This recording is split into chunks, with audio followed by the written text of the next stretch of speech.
Hello दोस्तों। Mathematics में एक प्रॉपर्टी है मल्टीप्लिकेशन की। उसको कहते हैं कम्यूटेटिव प्रॉपर्टी। मतलब दो चीज़ें हैं, उनको आगे और पीछे रख के कैसे भी मल्टीप्लाई करो रिजल्ट तो सेम ही आना है। जैसे कि 7 और 3 है, 7 और 3 को मल्टीप्लाई करोगे तो क्या है, 21 ही आएगा ना। अगर मैं किसी से कहूँ ऐसा कर भाई तो 3 को आगे रख दे, 7 को पीछे रख दे, 3 7 को मल्टीप्लाई कर दे तो क्या रिजल्ट अलग आएगा? नहीं, सेम आएगा। यहाँ तक सबको पता है। अगर मैं आपको एक सवाल दूं जिसमें इसका एप्लीकेशन होता है, जो मैंने दिया भी था, अभी व्हाट्सएप ग्रुप में दिया, कि कोई जवाब नहीं दे पा रहा इसका। अरे मैं भी नहीं दे पाता अगर मैं पढ़ता नहीं था। खैर मैंने पढ़ा और मेरे पास इसका जवाब है, मैं आपके साथ शेयर करूँगा इसको। मैं ज़्यादा ज्ञानी नहीं बन रहा, मैंने भी पढ़ के सीखा है। एनीवे, सवाल ये है कि एक स्टोर है, उसमें सेल लगी है, उसमें एक जीन्स बिक रही है $50 की। डॉलर को रुपया बना लेना, दिरहम बना लेना, जो बनाना। ठीक है, तो $50 की जीन्स है और वो जीन्स पे 20% डिस्काउंट है। तो that gives you an excuse to buy that jeans.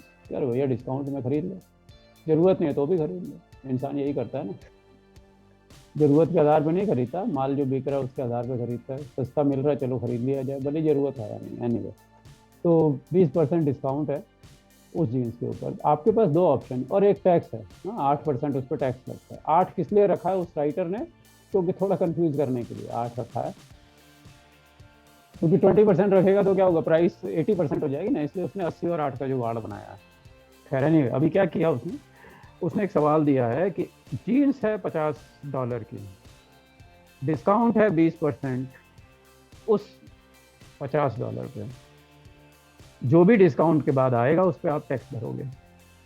अब मुझे ये बताओ, दो तरीके हैं। एक तो ऐसा करो, डिस्काउंट आप पहले ले लो, टैक्स बाद में दे देना, या टैक्स पहले भर दो, डिस्काउंट बाद में दे देना।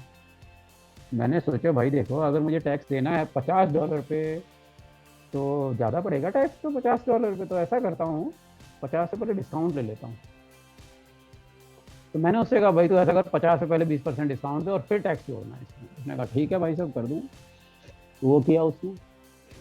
दूसरा दोस्त ने क्या किया, उसने कहा नहीं यार ऐसा मत करो, तुम ऐसा करो, पहले मुझे टैक्स भरूंगा मैं 50 पे, उसके बाद मुझे डिस्काउंट दे देना। अब दो लोग हैं, दो तरह की अप्रोच है। अब ये देखते हैं कि दोनों के अप्रोच में फर्क क्या है। Does it make a difference? Final price that one has to pay. See, we are not talking about ethics here, we are not talking about legalities here. Mathematics is very clear about things. जो बात कर रहे हैं वो इसकी है कि हमें एक चीज तय कर रही है कि भाई लीगलिटीज के कोई चक्कर नहीं है, टैक्स वैक्स छोड़ो, तुम्हें बस ये मल्टीप्लाई करके दिखाना है कि टैक्स पहले लगाऊं तो फर्क आता है कि टैक्स बाद में लगाऊं तो फर्क आता है। अब मैं आपको लेके चलता हूँ व्हाइट बोर्ड पे, थोड़ा कागजी काम हो जाए।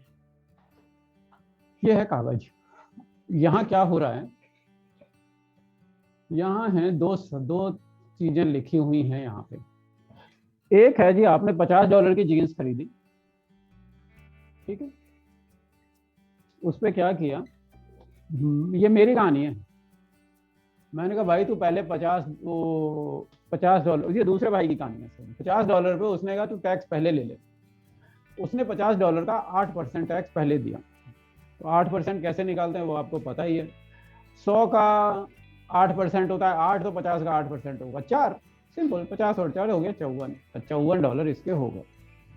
अब बात आई टैक्स की। अब टैक्स कैसे कैलकुलेट करा जाए? 8% उसका टैक्स है, वो टैक्स तो उसने दे दिया ना पहले ही, 8%। अब बचा क्या? डिस्काउंट। उसने कहा मुझे डिस्काउंट दे दे इसमें। मगर ध्यान दीजिए, टैक्स भी मल्टीप्लाई हो रहा है, डिस्काउंट भी मल्टीप्लाई ही तो हो रहा है, दोनों मल्टीप्लाई हो रहे हैं। बट चलो कन्फ्यूजन बाद में क्लियर होगा।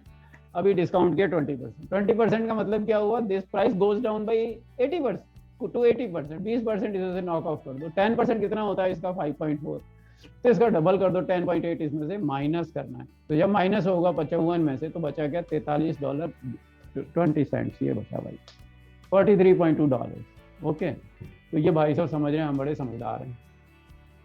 चलो, अब मैंने उससे क्या कहा था, भाई ऐसा कर, मुझे तो टैक्स ज़्यादा लग रहा $50 पे, तो तुम एक काम करो, $50 पे पहले मुझे दे दो डिस्काउंट।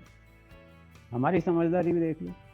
$50 पे उसने क्या किया, पहले 10%, 20% डिस्काउंट कटवा लिया उससे मैंने। तो जब डिस्काउंट कटा तो 50 का 20% कितना हुआ? अरे भाई 100 का 20% कितना होता है? 20। तो 50 का 20% कितना हुआ? 10। तो 10 कटवा दिया तो $40 हो गया। इट इज लाइबल टू पे टैक्स ऑन $40। 40 पे पैसा दोगे तुम टैक्स का। अब 40 का 8% टैक्स है, ये हो गया 3.2। तो आ गया भाई साहब वही 43.2। कौन समझदार है? स्माइली तो बनती नहीं मेरे से। 43.2 दोनों के दोनों। ऐसा हो क्यों रहा है? सवाल ये इसलिए हो रहा है क्योंकि हम यहाँ जो देख रहे हैं ना, वो है मल्टीप्लिकेशन की कम्यूटेटिव प्रॉपर्टी। अब ये कम्यूटेटिव प्रॉपर्टी जान के बच्चे जो दूसरी, तीसरी, चौथी, पांचवी क्लास में पढ़ते हैं वो क्या करेंगे?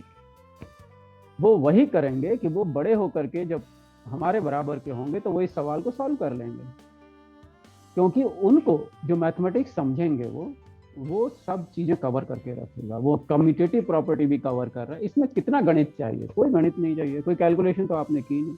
10%, 8% कैलकुलेशन, और फिर भी दिमाग में नहीं घुस रहा ये बात क्यों? सवाल ये है कि हमारे पास गुणा भाग में लग जाते हैं, हम स्टैंडर्ड जो टेक्स्ट बुक में क्वेश्चंस है उनको करने में लग जाते हैं। असल में हमें दो चीजें करनी चाहिए, एडिशन की, सब्ट्रैक्शन की, मल्टीप्लिकेशन की, डिवीजन की। There are certain arithmetic properties. दूसरा, नंबर की कुछ कैरेक्टरिस्टिक्स है। अगर उन दोनों चीजों को हम साथ में करें, बजाय इन बच्चों को पहाड़े रटवाने के, बजाय इनको हम ये बताएं कि मैथमेटिक्स के ऑपरेशंस की क्या कैरेक्टरिस्टिक्स हैं, और यानी कि गुणा भाग की, जोड़ बाकी की कैरेक्टरिस्टिक्स क्या हैं, कैसे ये बिहेव करते हैं, हजारों सवाल सॉल्व हो जाएंगे। यही तो सवाल आते हैं कॉम्पिटिशन में। और जब 12वीं में पहुंचता है तब बच्चा करता है इनको। दूसरी क्लास में क्यों नहीं कर सकता? अवश्य कर सकता, जरूर करेगा। वो यही करेगा, तो मेरी क्लास में आएगा तो यही करेगा। क्यों? क्योंकि मैंने नहीं पढ़ा। मुझे पता है कि बच्चों को क्या जरूरत है। मुझे पता है कि जब मैं इस क्लास में था तो I was never taught in the manner like this. मुझसे कहा गया कि चलो भाई टेक्स्ट बुक में जो सवाल है वो कर लो। ये सवाल तो 10वीं में आएगा। 10वीं में तो वही जोड़ बाकी कर रहे हो तुम। तो जोड़ बाकी गुणा भाग इतने मजबूत कर दो 5वीं तक पहुंचते पहुंचते कि उसके बाद तुझे जो सवाल पूछना है दुनिया का वो पूछ बच्चों से, वो सब बताएंगे। तो ये बेसिक सी चीज है। This is how I approach mathematics.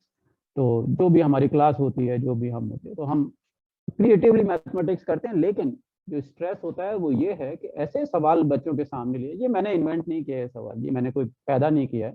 ये सवाल किताबों में है, तमाम किताबें हैं, लाखों बुक्स लिखी जा चुकी है मैथमेटिक्स के ऊपर।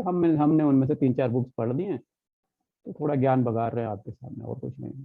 मगर ये बेसिक चीज़ है जो कि बच्चों तक पहुंचाई जा सकती है, उस बच्चों के पहुंचाने की कोशिश में लगे हैं। तो if you are interested, come to our classes. हम देखेंगे उसमें क्या किया जा सकता है आपके इंटरेस्ट के हिसाब से और आपकी जमीन मजबूत करने के हिसाब से। थैंक यू, मिलते हैं फिर।